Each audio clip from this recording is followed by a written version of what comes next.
ouvrir cette deuxième séance du séminaire filet du groupe 2 du SICUR. Quel savoir porteur de sens de tous les élèves, avec un rapide rappel. La première, on me demande d'autoriser l'enregistrement, ce que je fais immédiatement. La première séance de ce séminaire a eu lieu le 27 janvier. Elle réunissait Jean-Marc Lange, Olivier Molini, Joël Zafran et Philippe Vital. La deuxième séance donc a lieu aujourd'hui. Elle a une particularité, c'est qu'elle est, contrairement à ce que les débuts techniques pourraient laisser penser, c'est qu'elle est en hybride, voilà. Et une troisième séance aura lieu vraisemblablement le 13 novembre prochain, date à confirmer. Donc la première était avec 4 chercheurs nationaux, va-t-on dire. Celle-ci s'intéresse à d'autres systèmes éducatifs et à la façon dont cette question se pose ou ne se pose pas dans ces systèmes éducatifs. Et dans la troisième séance, l'idée avait été de faire intervenir des acteurs qui pourront donner des éléments toujours sur cette même question du sens qui est le fil rouge. Donc aujourd'hui, il y aura un exposé de 14 à 14h30 et un échange avec Louisa Lombardi qui va arriver dans quelques instants, qui est là. Louisa est docteur en sciences de l'éducation, Paris Université. Elle est chargée de comparaison internationale au secrétariat général du Conseil supérieur des programmes. Elle est l'autrice, comme on dit aujourd'hui, d'une thèse Paris Cité 2017, l'enseignement secondaire supérieur général anglais, italien et français. Contribution à la comparaison internationale en éducation et à l'analyse des curriculums. Elle a publié plusieurs articles, Se comparer en éducation, pourquoi, comment, dans la revue Administration et Éducation numéro 135 de 2012, Les réseaux scolaires en Italie, nouveaux acteurs de la gouvernance, Administration et Éducation 136 2012, et récemment sur le site du SICUR, pourquoi la notion de curriculum et l'approche curriculaire permettent de bâtir et de partager une politique éducative, l'interpellation, voilà, interpellation curriculum, hypothèse, plan. Donc, je lui laisse immédiatement la place. On fera ce jeu un peu de chaise musicale pour essayer de faire en sorte que l'audition et l'enregistrement soient réussis. Bonjour à tous. Alors, les présentations ont été faites. Donc, Louisa Lombardi, effectivement, originaire d'Italie. Je suis venue, comme Patrick l'a rappelé, en France pour mes études universitaires, notamment doctorales, donc avec cette thèse, effectivement, de comparaison des curricula. Thèse sur laquelle se fonde notamment ma présentation d'aujourd'hui. C'est-à-dire que par ailleurs, comme Patrick l'a rappelé, je travaille pour un organisme public français qui est chargé de faire des propositions en matière des programmes scolaires, des curricula, justement. Je travaille au sein de cet organisme en tant que comparatiste. Mais aujourd'hui, ce que je vais dire va se fonder notamment sur les données que j'ai pu recueillir et les réflexions que j'ai pu développer dans le cadre de ma thèse. Alors, ma thèse qui portait sur quoi? Ce qui était en fait, qui consistait effectivement dans une comparaison des curricula. Alors, comparaison des curricula de ce qu'on appelle au niveau international l'enseignement secondaire supérieur général, c'est-à-dire le correspondant de la voie générale du lycée en France. Donc, je comparais les curricula des lycées, je dis pour aller vite, lycées généraux, en Angleterre, en France et en Italie. Et qu'est-ce que je comparais en particulier, sur quoi je me suis penchée en particulier, sur leur configuration, c'est-à-dire la manière dont ils sont organisés, ces curricula, ces cursus. Donc leur durée, comment ça se présente, l'offre de formation, le nombre, les types de matières, le statut des matières, des disciplines, est-ce qu'elles sont obligatoires, est-ce qu'elles sont facultatives, etc. Et aussi, je me suis penchée aussi sur les modalités des validations des cursus, c'est-à-dire les examens terminaux. En bref, les équivalents du baccalauréat français. Donc voilà, donc une thèse qui compare les configurations curriculaires. Alors, pourquoi je fais ça et surtout qu'est-ce que je fais aujourd'hui ici, pourquoi je participe à une journée sur l'essence de l'école.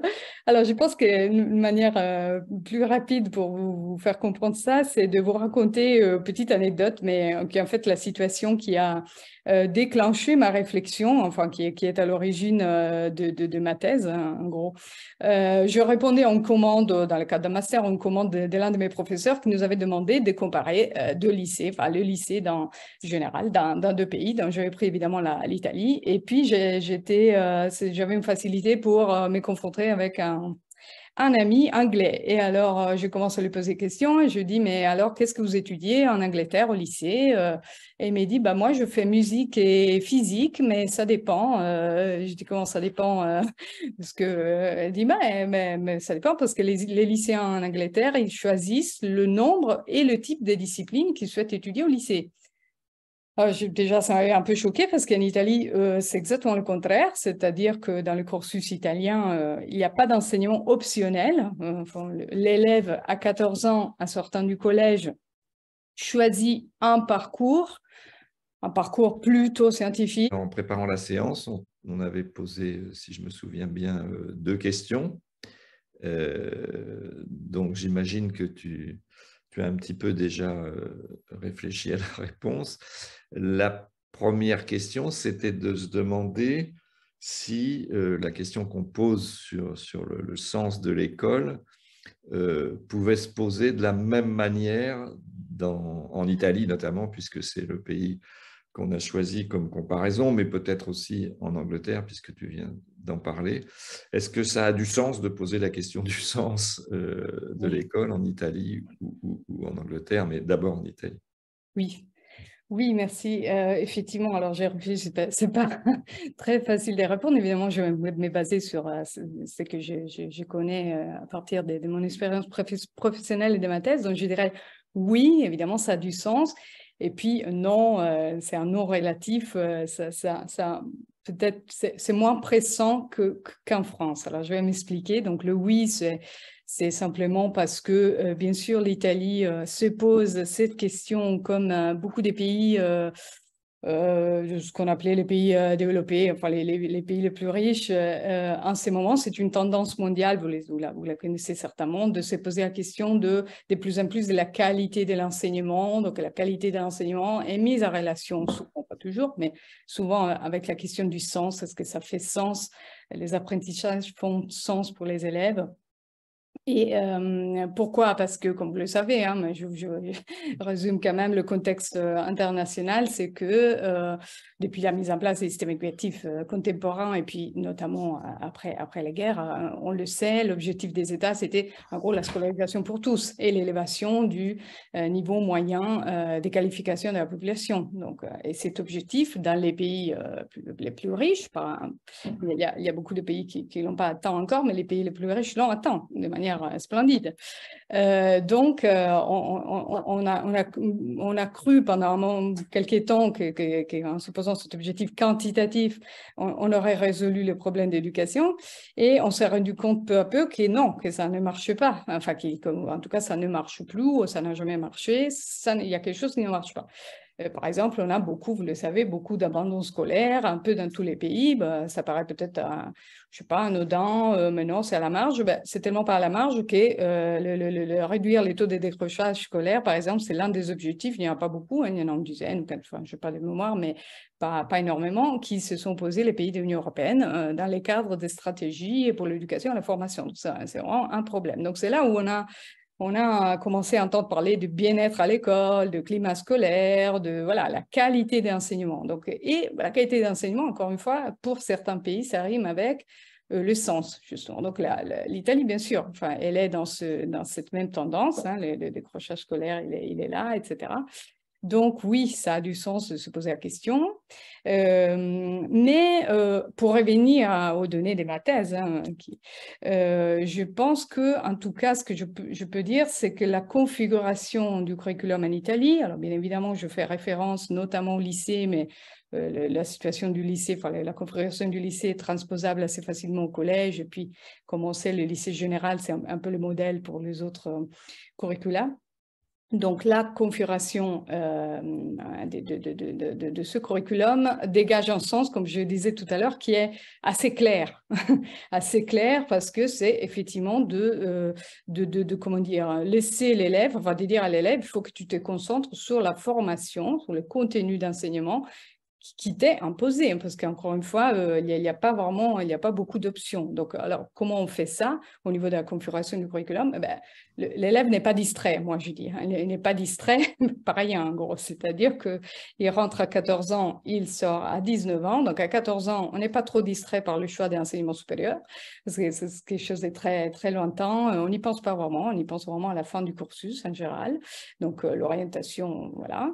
Il n'est pas distrait par, encore une fois, le choix d'enseignement optionnel. Une fois qu'on choisit ce parcours, moi je suis toujours, une fois qu'on choisit la formule poulet, végétarien, après les assiettes sont servies et la différence entre les différentes formules n'est pas énorme.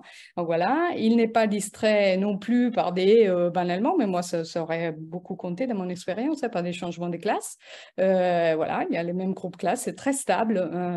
Il y a des auteurs qui parlent de rythme presque méditatif en Italie. On a 5 ans, on a les mêmes camarades, on a souvent les mêmes professeurs, c'est-à-dire qu'en Italie, c'est une valeur, c'est quelque chose de recherché de laisser les mêmes professeurs avec le même groupe classe, la continuité pédagogique, comme on l'appelle. Donc, on a les mêmes professeurs pendant 2 ans, voire 3 ans, voire la totalité, voire les 5 ans de cursus. On n'est même pas distrait par les examens, c'est-à-dire que les examens, ce n'est pas en Angleterre, les examens, les épreuves qui composent les examens certificatifs, les équivalents du bac, sont disséminés dans le cursus. Alors, ce n'est pas du tout le cas en Italie. En Italie, les élèves terminent en juin. Et c'est seulement après la fin de l'année scolaire qu'il y a les épreuves de la maturità, donc l'équivalent du baccalauréat. Et attention, il faut même pour accéder aux épreuves, il faut avoir validé tous les enseignements, c'est-à-dire qu'il faut avoir la moyenne 6 sur 10 dans chaque discipline. Donc, vous voyez bien que la préoccupation de l'élève italien, c'est d'étudier, de réussir le cursus. Et la formation, encore une fois, est proposée à l'élève. Et un clair objectif, entre autres, comment dire, j'avais envie de dire patriotique, parce que effectivement, encore, l'école italienne répond à l'objectif, au vieux objectif de former les Italiens, comme on avait dit un intellectuel de à l'époque de l'unification. Bon, maintenant, on a fait l'Italie, il faut faire les Italiens. Donc, voilà.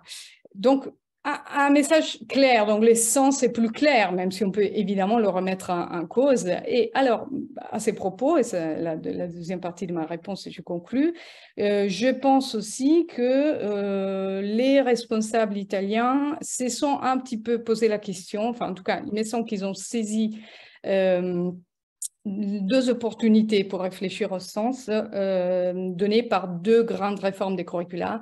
Une en 2010 pour les lycées. On a complètement changé le programme des lycées qui n'avait pas été changé en gros depuis Mussolini. C'est vraiment vrai. Depuis 1924 à 1970, on n'a pratiquement pas changé le programme, puis on les a changés à la marge. Et en 2010, voilà, complète reconception des curricula. Et on a passé des programmes détaillés à des indications nationales, donc des programmes très, très courts. Et une autre réforme en 2012 pour l'école des bases. Donc, à cette occasion-là, on a pris des décisions. Par exemple, on s'est dit, est-ce qu'il va y avoir un tronc commun entre les différentes filières et même les différentes voies? Ils se sont posé la question, ils ont répondu oui. Donc, il y a un tronc commun formé par les disciplines sans surprise, mais quand même, ça a été vraiment décidé. Italien, mathématiques, sciences, langue vivante, ce sont des disciplines qui non seulement sont en commun entre les filières, mais on a établi qu'il faut étudier pendant tout le cursus. Donc, même si on est, pour faire un exemple, lycée scientifique, on fait italien de la première à la 5e année. Et non seulement on s'est dit, et ces disciplines-là, il faut les étudier tant de temps. C'est-à-dire il faut au minimum 3 heures par semaine d'italien. peu importe où l'on étudie. Donc, il y a eu comme ça des décisions qui ont été prises qui me font dire que la question du sens a été quand même un peu plus posée. Mais il y a beaucoup de réflexions qui restent à voir. Hein, et là, on rejoint la France sur les contenus en soi, parce qu'ils ont fait le choix, par exemple, de mettre dans les indications nationales qui sont vraiment très, très courtes, l'étude de Dante Alighieri, bien sûr, il n'est pas question de ne pas l'étudier pendant 3 ans, 8 chants par année, etc. Donc ça, c'est bien. Il y a quelques indications dans les programmes, mais une des indications, c'est sur Dante Alighieri. Et voilà, alors est-ce que ça fait sens encore en tout cas, la question a été posée. Voilà, donc je répondrai oui, mais un peu moins qu'en France peut-être. Merci beaucoup, Louisa. Une deuxième question, non, mais tu peux laisser l'ordinateur comme ça. Une deuxième question, si on essaie de resserrer un peu la focale sur la France, qu'est-ce que tu verrais comme quelques différences principales, étant donné que tu n'en feras pas le tour, et qui font que peut-être la question du sens se pose de manière différente dans ce pays et dans l'autre? Merci. Oui, alors effectivement, on m'a demandé de caractériser la France en 10 minutes. Et alors, beaucoup de choses peuvent être dites. Moi, j'ai envie, là c'est plutôt sur la base de mes expériences professionnelles, de mettre en évidence 2 éléments, mais parmi d'autres évidemment, hein, qui sont d'ailleurs liés entre eux et qui sont vraiment relatifs un peu aux réformes des curricula. Alors, il me semble qu'en France, on a vraiment une tendance à miser sur des réformes structurelles, c'est-à-dire qu'on a souvent en France, quand on fait une réforme, on ajoute des dispositifs, ou on change de dispositif, mais ce sont des dispositifs. Et puis, on a tendance à empiler les dispositifs, à réfléchir en termes structurels, c'est-à-dire, je prends le dernier exemple, d'ailleurs on est en train de traiter au travail, sur la réforme du collège. Il n'y a vraiment aucune critique, c'est juste l'observation. On est en train de réfléchir, d'aborder la question sur vous savez, les enseignements fondamentaux, la réussite de tous les élèves, en disant il faut renforcer l'enseignement, donc il faut trouver une heure, ajouter une heure dans la semaine, etc. C'est ça le raisonnement qui est fait. Et du coup, même on la lève à la technologie, mais peu importe, encore une fois, c'est juste, voilà, ce sont des choix qui sont faits, étant donné qu'au niveau international, on sait en plus qu'il n'y a pas des liens, des corrélations entre les heures d'enseignement et la réussite des élèves, parce que la France est même championne d'heures d'enseignement en français, et malheureusement, elle n'est pas championne dans la réussite. Donc, mais peu importe, c'est juste pour dire, vraiment, c'est une tendance à ajouter, à empiler un peu les dispositifs, à agir sur les structures et pas sur le contenu. Alors, vous me direz, oui, mais c'est partout comme ça. Et oui et non, parce qu'on a quand même des exemples de pays qui ont réfléchi de manière plus globale. Alors, l'Italie un petit peu, même si après, elle n'est pas rentrée dans le dur de la réflexion sur pourquoi Dante, pourquoi pas, etc. Ça, c'est vrai, mais il y a eu quand même des réformes, comme je vous le disais, pour le lycée, passer des programmes détaillés, indication nationale, enfin des réformes assez globales quand même. Et sinon, les exemples qu'on connaît ou peut-être pas, en tout cas, en comparaison internationale, ce sont des modèles. La réforme du curriculum écossais, qui est vraiment systémique, globale, et même la Belgique, plus récemment, a mis en place une réforme systémique. Alors, il me semble qu'en France, il y a une volonté de tout garder ou une difficulté de lâcher quelque chose. Mais ça revient à l'idée d'empilement des dispositifs. Ce qui fait qu'on fait toujours un peu le pas au milieu du gué, il me semble. Je prends 2 exemples très rapidement, le socle commun et la réforme du lycée. Donc, les socles communs, la France, c'est le seul pays que je connais, mais il y a certainement d'autres, hein, mais qui a à la fois un socle, donc un curriculum, qui est élaboré au niveau national, et des programmes scolaires par discipline qui sont élaborés eux aussi au niveau national. C'est-à-dire que dans d'autres pays, quand on élabore un curriculum, un socle commun, si on ne veut pas dire le mot curriculum, on les fait pour que les programmes des disciplines, les programmes, etc., soient définis au niveau local. C'est pour ça qu'on les fait. Donc en France, on a voulu faire le pas, évidemment, enfin pour moi, à raison, en tout cas, c'est une belle réflexion autour des finalités, etc. Mais on est resté un peu au milieu du gué parce qu'on n'a pas pu renoncer aux programmes nationaux quand même. Et ce qui fait qu'il y a une confusion. Il y a une confusion et après on commence à dire que le socle n'a pas marché. peut-être, mais peut-être qu'il n'a pas marché parce que, en fait, il n'était pas fait pour exister de la manière dont il existe en France. Et la réforme du lycée, c'est flagrant aussi, enfin, en tout cas pour moi, parce qu'on a évidemment fait un pas vers l'Angleterre, vers le modèle anglais avec le choix des enseignements de spécialité, donc à renforcer ce choix de l'élève, etc. C'est évidemment un pas vers l'Angleterre, mais on n'a pas renoncé au modèle italien, du tronc commun, de la tradition encyclopédiste. Alors, je ne dis pas qu'il faut être dans un modèle parfait en renonçant, non, bien sûr que non, mais je pense que la réflexion n'a pas été posée comme ça. Enfin, on ne s'est pas posé la question de quelle est la logique, justement, quel est l'essence, etc. Donc, pareil, le pas au milieu du gué, on a fait un peu tout. Et du coup, il me semble que c'est un peu confus. Et donc, effectivement, c'est peut-être un peu plus pressant de se poser la question du sens en France. Merci beaucoup, Louisa, Voilà. pour avoir en si peu de temps. Non, mais tu n'es pas tiré d'affaire parce que. Non, je partais, moi. Tu n'es pas libéré. Voilà, puisque maintenant, l'idée, c'était que les membres du groupe 2 avaient le privilège pendant 15 minutes d'échanger avec toi. Voilà. Étant entendu qu'il pourrait y avoir une discussion plus générale par la suite, mais après cet échange de 15 minutes, ce sont les deux autres collègues qui vont intervenir. Donc, si quelqu'un du GT2, du groupe numéro 2, veut utiliser de ce privilège déjà d'avoir Louisa au bout du micro et de lui poser des questions, qui ne s'en prive pas ou qu'elle ne s'en prive pas. Je lève la main parce que d'abord un grand merci, hein, c'était rapide mais très très clair. Et voilà, je trouve ça vraiment très intéressant. Et avec Elisabeth et Gérard, nous avons plutôt travaillé avec Maïra. Donc, voilà. Mais il me semble qu'il y a des points que l'on retrouve. Notamment, il y a un point moi qui me frappe beaucoup, c'est vous avez dit tout au début que en France, par exemple, les lycéens, en fait, quand ils choisissaient, faisaient le choix de la rentabilité. Et j'ai fait donc le petit papier moi que j'avais préparé pour notre groupe, pour notre séminaire, portait justement sur des travaux de lycéens.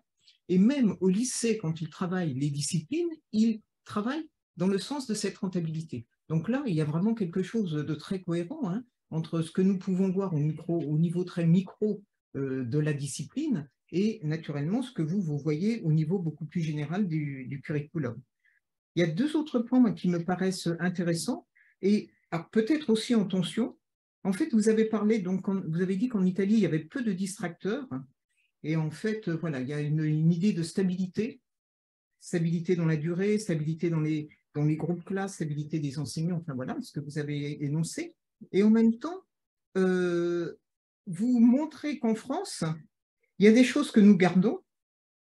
Donc, il y aurait peut-être aussi de la stabilité, là, peut-être, mais en quelque sorte, nous gardons des choses et du coup, nous créons de l'incohérence.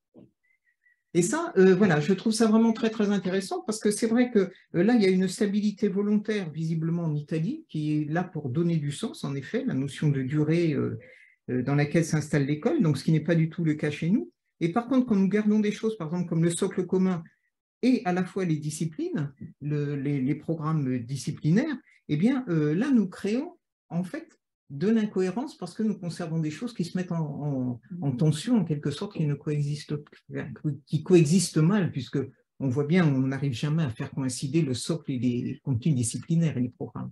Donc voilà, hein, c'était vraiment ces trois points. Moi, je trouve que qu'est-ce que vous mettriez peut-être qu'est-ce qui vous semble le plus intéressant à développer pour nous sur la question du sens? Est-ce que c'est le problème de la rentabilité de l'école, hein, l'école qui incite justement, qui provoque, hein, et peut-être les devenir universitaires après, cette notion de rentabilité?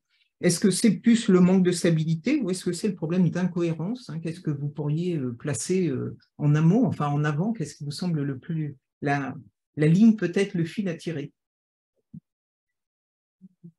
Alors, tous, bien sûr, non, mais j'ai un fil à tirer par rapport à la question de la rentabilité. Moi, enfin, quand je vois les réformes qui sont faites au niveau de l'école maternelle, au niveau, voilà, l'école des bases, etc., parfois, pour provoquer un peu, je dis, mais tout ça, c'est un peu inutile tant qu'on ne change pas les conditions d'admission des classes préparatoires aux grandes écoles. C'est-à-dire que, en fait, ça découle de là, enfin, une grosse partie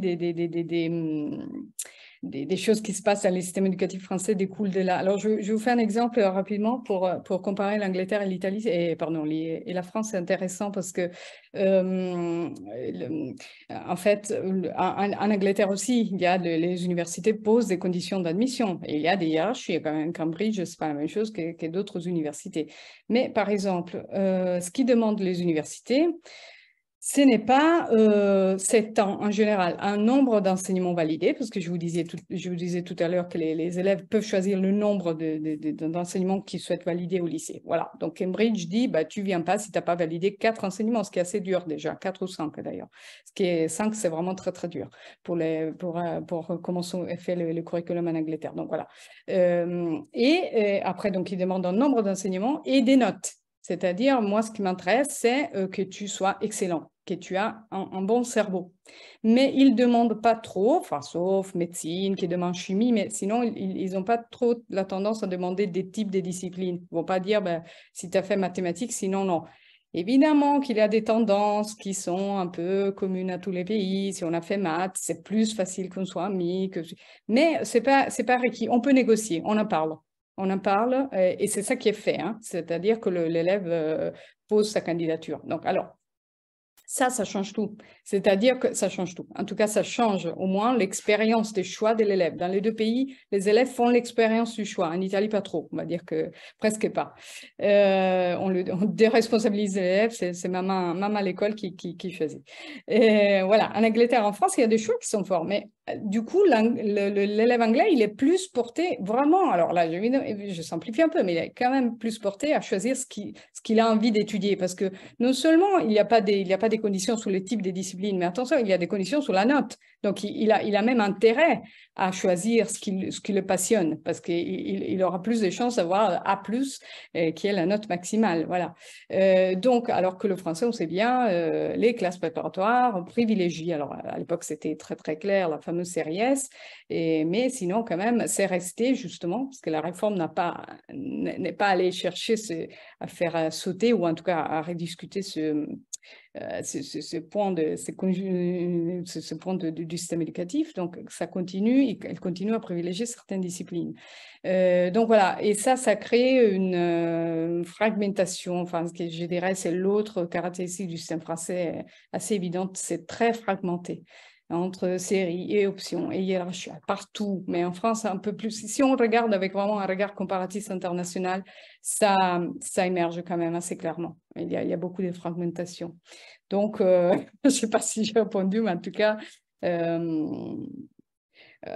oui, il y a une réflexion globale à faire. Je pense que c'est difficile en France. C'est difficile. Je pense qu'il faut un consensus. Et les consensus larges est difficile à trouver en France. Enfin, en tout cas, c'est pour ça qu'on lâche rien, parce qu'on veut que tout le monde soit content, parce que sinon, c'est difficile de faire passer les réformes. Donc, voilà. Enfin, je ne sais pas si j'ai répondu, mais ce sont des éléments. Oui, merci beaucoup. Moi, j'ai encore plein de questions, mais je peux m'arrêter si quelqu'un d'autre veut prendre la parole. Là, il faut voir si quelqu'un a au moins une autre question pour Louisa. Allez-y. Moi, j'en aurais bien une, mais... Ah, pardon, non, Elisabeth, à toi. Non, vas-y. Non, c'est une question très factuelle, mais d'historien. Quand tu as dit qu'il y a eu 2 réformes 2010-2012, qui prend la décision de ces réformes? Et c'était quel gouvernement à l'époque en Italie? Parce que ce n'est pas toujours facile de suivre l'évolution politique. Ah bon? Alors, qui prend la décision? Disons que dans ces cas, les ministres avaient chargé une commission d'experts. Donc, pour les lycées, en tout cas, je connais la réponse, je la connais mieux. J'ai interviewé certains de ces experts. C'était 10 experts. 10 experts, ça veut dire quoi?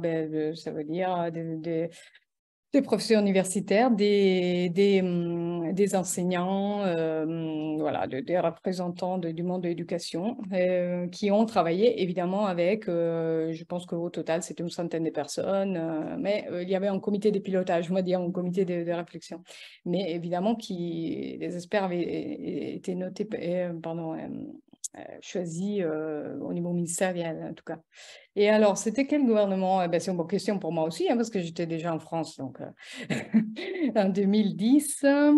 Ouf, je ne sais pas, en 2010, mais en tout cas, je me souviens en tout cas qu'il y a eu dans un changement de législature, pour une fois, le nouveau ministre avait gardé la même idée que l'ancien. Je me souviens que c'était cité, c'était mentionné par tous les experts comme heureusement, on ne nous a pas détruit tous les travaux faits parce que, etc. C'est arrivé peut-être une fois dans l'histoire d'Italie, mais c'était cette fois-là.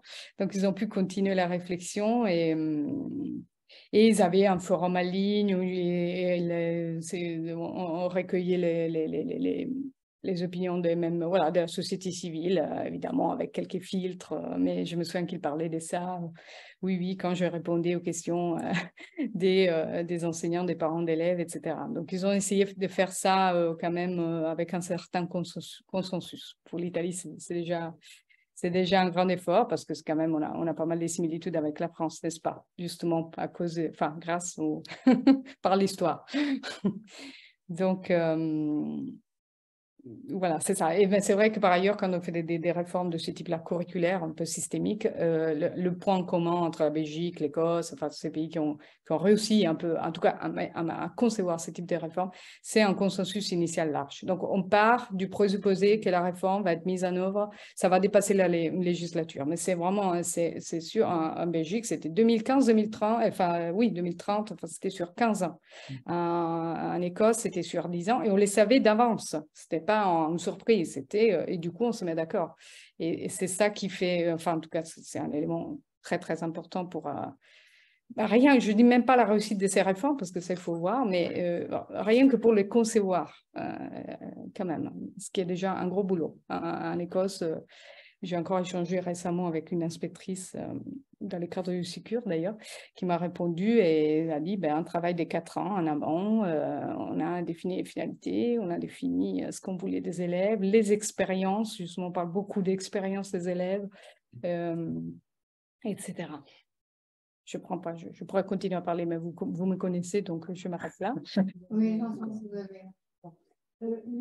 C'était tout ce que vous avez dit portait sur le niveau national, la macrostructure, le système éducatif.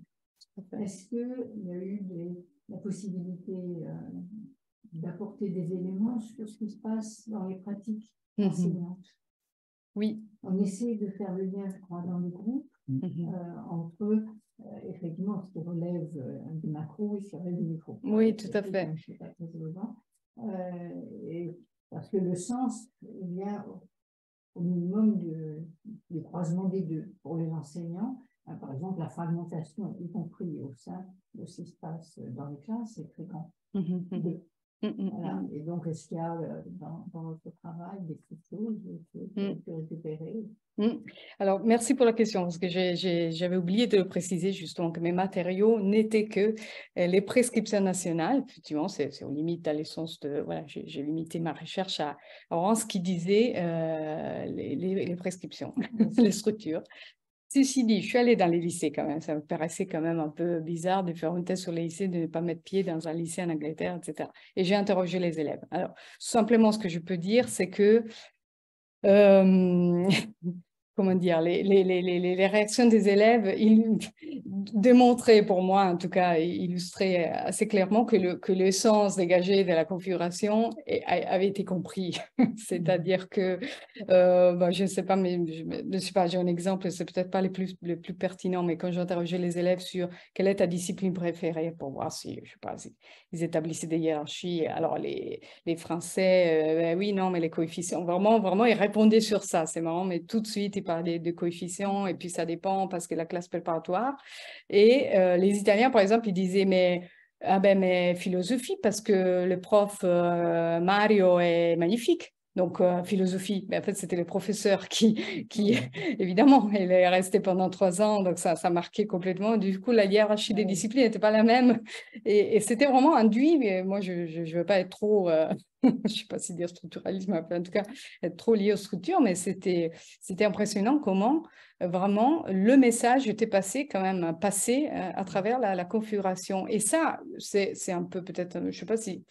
Pour moi, c'est encourageant dans le sens où je me dis, il y a une réflexion qui peut être faite au niveau du réformateur qui, voilà, pour dire, ce n'est pas anodin si on met une option, si on ne met pas une option, si on met un coefficient de notation ou pas, ça change, ça peut changer, évidemment, ça change l'essence avec ce que vous avez dit, évidemment, de toutes les expériences concrètes dans les classes. Mais nous, je ne suis pas experte, mais peut-être que dans la salle... Mais je vais poser une question.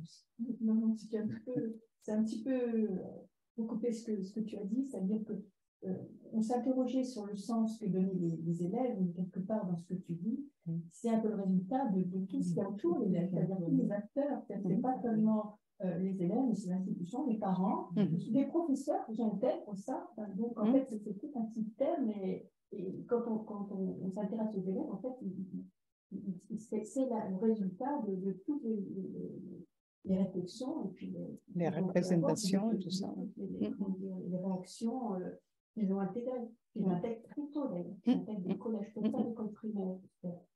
Mais dès qu'il y a des orientations, dès qu'il y a des choix d'établissement, dès qu'il y a des choix d'options, dès qu'il y a... Bon, heureusement, maternelle, on peut parfois encore les techniques, j'espère. Ah, si. Quand on décide de faire une réforme à l'école maternelle qui tire vers le primaire, vers l'élémentaire, alors que là aussi, la tendance internationale est à l'opposé. Voilà. Quand on dit que les policiers vont jouer, après.